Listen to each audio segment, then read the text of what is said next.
에스겔서 22장 17절부터 31절 말씀입니다. 주님께서 나에게 말씀하셨다. 사람아, 이스라엘 족속이 내게는 쓸모도 없는 쇠찌꺼기이다. 그들은 모두가 은을 정련하고 용광로 속에 남아있는 구리와 주석과 쇠와 나베 찌꺼기이다.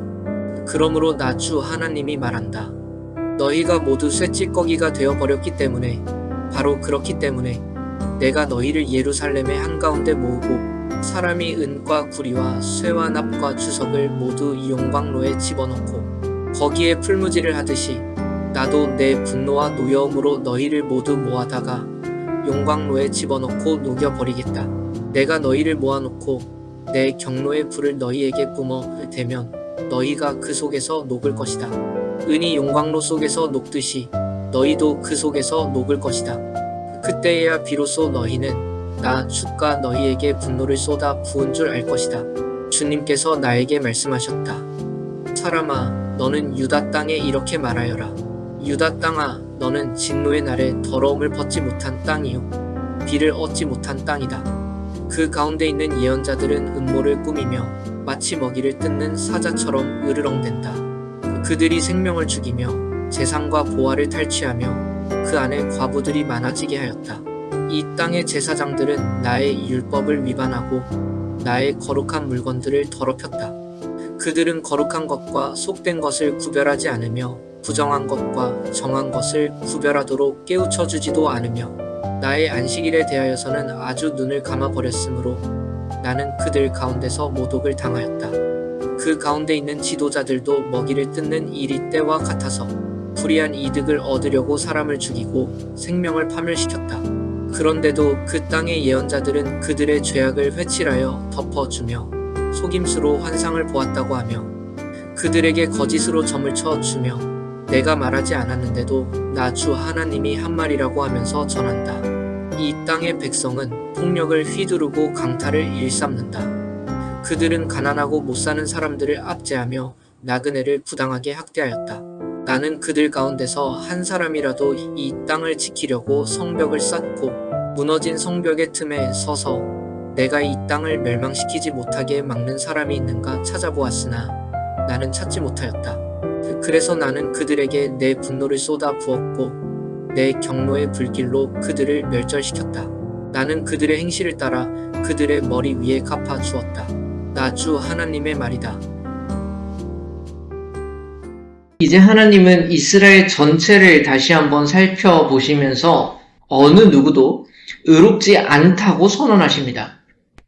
백성, 지도자, 또 제사장과 선지자에 이르기까지 사회 전반의 모든 사람들이 악함을 선언하십니다.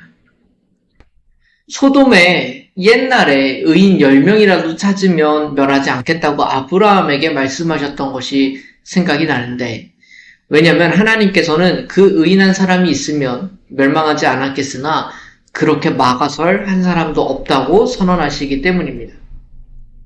하나님은 지금 이 심판을 마치 은을 재련하는 과정에 비유하십니다. 그러나 우리가 많이 들어오고 또 익히 아는 것처럼 하나님께서 정금과 같이 우리를 단련하시고 깨끗하게 하셔서 하나님의 도구로서 사용하시는 듯한 비유는 아닙니다. 오히려 이스라엘 백성들은 그렇게 재련하여 나오는 은 혹은 금과 같은 존재가 아니라 그런 과정에서 나오는 찌꺼기와 같다고 다소 강한 비유를 지금 백성들에게 하고 계신 것입니다. 그 이유는 명백하죠. 이들이 그만큼 순수하고 그 하나님을 향한 그 믿음의 삶을 그 본질을 잘 지키면서 살아가고 있는 것이 아니라 어느새 그들의 욕심을 따라 그들의 우상을 따라 하나님을 저버리고 더럽고 더러운 삶을 살아가고 있기 때문일 것입니다. 그리고 특별히 오늘 본문에 더 주목해볼 부분은 하나님께서는 지금 종교적인 죄를 다루시면서 이 말씀을 하지 않으신다는 점이야. 모든 사람들이 사회적인 죄까지도 짓고 있습니다. 단순히 우리 믿음에 대한 이야기를 하는 것이 아니라 실질적인 사회에서의 모습, 삶의 모습, 그 안에도 죄악이 스며들어 있다는 것입니다. 하나님은 이렇게 이스라엘이 정결하지 않고 진노의 땅이 되었다고 선언하시면서 각 백성의 죄악을 나열하기 시작하십니다. 근데 처음에 등장하는 부류가 선지자인데 이 부분에 대해서 간략하게 설명하겠습니다. 이 선지자라는 단어를 히브리어로 네비에이하라고 읽습니다. 그러나 이렇게 읽다 보니까 선지자들로 번역이 된 것인데 사실 이 단어는 네시에이하로 읽어야 한다는 것에 신학자의 의견이 더 무게가 실립니다. 그 네시에이하라는 단어는 왕 혹은 군주를 뜻하는 말이고 그럼 왕과 군주에 대한 선포로 이해되는데 그 죄악이 뭐냐면 사리사욕을 추구하고 고아와 과부들과 같은 사회적 약자들을 돌보지 않았다. 오히려 그들을 과부로 만들었다라는 말씀을 비춰본다면 이것이 선지자보다는 왕과 군주로 번역하는 것이 더 자연스러움을 또 알 수 있겠죠. 어쨌든 그들은 그 나라, 이스라엘이라는 나라의 가장 높은 지도계층으로서 이런 죄를 지었다는 겁니다. 그 다음에 고관들도 마찬가지고 제사장들도 마찬가지입니다.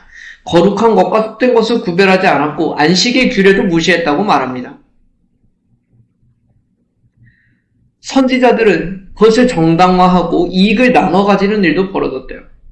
그러니까 수많은 지도자들이 이런 삶을 살아가고 있으니까 그 나라가 온전하겠냐.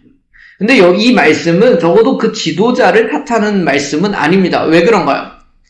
백성들도 약자를 강탈하고 가난한 자와 고아를 압제하고 있다고 성경은 기록하기 때문에 그렇습니다. 그러니까 위에 있는 사람이나 아래에 있는 사람이나 그 나라에 살고 있는 모두가 죄를 짓고 살아가고 있다. 악에 물들어서 살아가고 있다는 것을 명확하게 짚어내시는 것입니다. 근데 우리가 더 바라봐야 하는 것은 하나님은 그 성을 쌓고 무너진 곳을 막을 자가 없다 말씀하십니다. 그러니까 하나님의 심판을 멈추게 할 한 사람을 찾으셨지만 없었다고 선언하신다고요. 그럼 하나님은 지금 이스라엘의 죄를 지적하는 것에서 이 이야기를 멈추시는 게 아니라 이 악한 세상 속에서 그 악한 세상을 위하여 하나님께 중보하며 나올 한 사람이 없다는 것을 더 짚고 계시다고요. 여러분 이스라엘 백성들이 금송아지를 만들어서 섬겼던 사건을 기억하십니까? 명백한 잘못이죠. 이스라엘 백성의 죄악입니다. 그러나 그 명백한 죄 앞에 나섰던 한 사람이 있습니다. 그게 무엇이에요? 모세는 하나님 앞에 엎드려집니다. 그리고 감히 하나님의 백성을 용서하여 주실 것을 기도합니다. 그 사람이 필요합니다. 예수님의 모습을 한 번 더 얘기해보죠. 예수님의 죽음은 부당한 것이었습니다. 그러나 예수님은 그 부당한 길을 가셨죠. 그 예수님이 십자가에 달리게 하고 죽이게 했던 그 로마 군인들에 대하여 예수님은 뭐라고 선언하십니까? 그들을 벌하였던 당사자들을 향하여 십자가에서 하시는 말씀. 아버지, 저들은 자신들이 하는 일을 알지 못합니다. 저들의 죄를 사하여 주십시오. 그 잘못이 아닙니까? 오해예요? 아니요. 명백한 그들의 죄입니다. 그들이 모르고 있습니까? 알고도 했어요. 금송아지 숭배하면 안 된다는 걸 그들이 몰랐습니까? 알았어요. 그러지만 했습니다. 그러나 더 중요했던 것은 그들을 위하여 중보해줄 사람, 그들이 이 죄와 악에서 벗어날 수 있도록 이끌어줄 사람, 그들이 필요하다는 겁니다. 우리는 그 대상을 첫 번째로 예수님을 보게 되는 겁니다. 예수님께서 우리에게 여전히 회복의 가능성을 품으셨고 무엇보다 우리의 죄를 용서하셨습니다. 주님은 그 자리에 우리를 다시 세우십니다. 수많은 잘못과 수많은 악, 우리가 사회를 그렇게 비판하고 주변 공동체를 비판하고 다른 사람들을 비판하고 교회를 비판하고 온갖 내 주변에 있는 것들을 바라보기 시작했을 때 아니요, 하나님 앞에서 가장 귀한 한 사람은 그들을 위하여 하나님 앞에서 무릎 꿇는 사람입니다. 하나님은 이 심판을 선언하시면서도 그 심판을 막아설 자가 나타나기를 고대하셨습니다. 어쩌면 하나님께서는 그 사람을 통하여 다시 희망을 품으시고 그의 나라와 그의 백성을 이끄실 생각을 하셨는지도 모르겠습니다. 그러나 같이 죄를 지을 뿐만 아니라 어느 누구도 다른 이들을 위하여 대신 나서주지 않고 중보하지 않는 그 모습만을 보셨을 뿐입니다.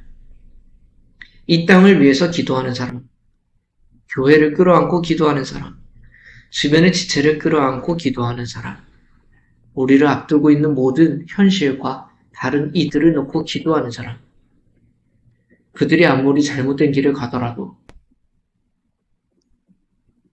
하나님 앞에서 핑계할 수 없는 그런 모습으로 가더라도 그들을 정말로 사랑하고 품는 마음으로 여전히 무릎 꿇고 기도해 줄 사람, 그 사람들이 우리에겐 있어야 되고, 그러나 부디 그런 사람들이 나타나기를 고대하는 사람보다는 우리가 그 자리에 설 수 있는 사람이 되었으면 좋겠습니다. 마치 예수님처럼 그들 앞에, 하나님 앞에 대신 서주는 사람이 되기를 소망합니다. 잠시 함께 기도하겠습니다. 하나님 아버지, 오늘 말씀 속에서 주님께서 찾으시는 한 사람을 바라봅니다. 핑계하지 못할 죄를 지었고 감히 용서해달라고 구하기도 어려운 악한 삶을 살아가고 있음을 저희들도 압니다. 그러나 그것을 진정 통회하는 마음으로 나 자신의 죄와 악을 끌고 가는 것뿐만이 아니라 다른 이들의 죄와 악까지 끌어안고 하나님 앞에 무릎 꿇을 수 있는 우리가 되기를 간절히 소원합니다. 다만 예수님께서 하셨던 것처럼, 예수님이 그렇게 사셨던 것처럼 우리 주 예수께서 우리의 죄를 짊어지시고 십자가를 지셨듯 우리도 각자 자신의 십자가를 짊어지고 다른 이들을 짊어지고 하나님 앞에 무릎 꿇게 하여 주시옵소서.